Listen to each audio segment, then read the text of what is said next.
ஆனா இவ துர்காவா கனகாவான்னு தெரியலையே. இந்த ட்ரெஸ்ல தானே நம்மள பார்க்க வந்தா. அப்ப இவதான் துர்கா. என்னங்க, கனகா மாயக்காரி. அவளை பத்தி தெரியாம பேசாதீங்க. ஐயோ. சரி சரி, அவட்ட நான் பேசிக்கிறேன். இரு, எங்க போயிட்டு வர? பக்கத்துல குறி சொல்ற ஒரு சாமியார் இருக்காரு, அவரை பார்த்துட்டு வரேன்.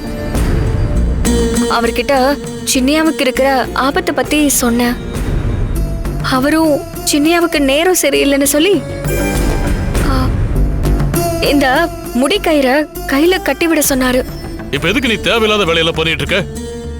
இல்ல பெரியயா. அதான் நாங்க எல்லாம் பாத்துக்கிறோம்னு சொல்றோம்ல, அப்புறம் என்ன?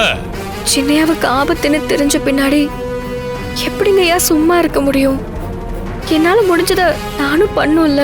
அதுக்காக இந்த மாதிரி சின்ன சின்ன ஆளுங்கிட்ட எல்லாம் போய் உதவி கேப்பியா?